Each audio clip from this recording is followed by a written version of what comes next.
20واں پارہ سورہ عنکبوت میں، یہ کفار کی جتنے بھی تدبیریں ہیں اور کام ہیں، یہ سب مکڑی کے جالے ہیں، ایک جھاڑو پھیرنے کی دیر ہے، خدا کی قسم کچھ بھی باقی نہیں ہے۔ لیکن ہمیں کہا تم مستعد رہو، مستعد رہو، وَأَعِدُّوا لَهُم مَّا اسْتَطَعْتُم مِّن قُوَّةٍ۔ اے مسلمانوں، تم اپنے آپ کو تیاری کی حالت میں ہمیشہ رکھو۔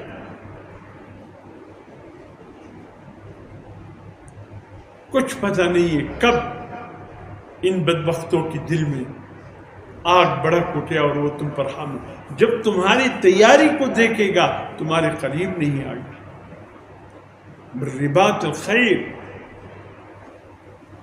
اس دور کے گھوڑے تھے، تلوار تھے، نیزے تھے، فرمائے اس کو زنگ لگنے مت دو،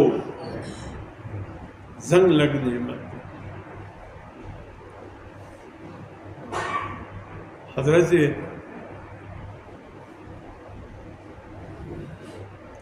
عشر مبشرہ میں سے نکل گیا، وہ فرماتے کہ ہمیشہ صحابہ اکرام مدینہ منورہ میں باہر نکل کر تیر اندازی کیا کرتے تھے، نشانے مارتے تھے تاکہ مستعد رہے۔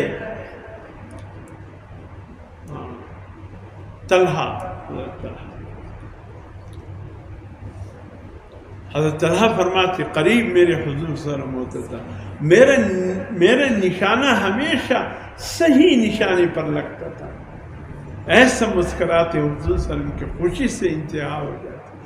فرمایا طلحہ میرے ماں باپ آپ سے قربان ہوں، اور نشانہ بہتر کرو۔ کس کو کہہ رہے؟ جس کا تیر صحیح نشانے پر لگے، اس سے حضور صلی اللہ علیہ وسلم فرماتے ہیں کہ میرے ماں باپ تجھ پہ قربان، کہ اس سے دشمن کے دانت کٹے ہو جاتے ہیں، اسی سے ڈرتا ہے یہ دشمن، آپ کے تیاری سے وہ ڈرتا ہے، وہ جانتا ہے مسلمان تو موت کو ایسے گلے لگاتا ہے جیسے ہم شراب سے محبت کرتے ہیں، مسلمان تو موت سے ایسے محبت کرتے ہیں۔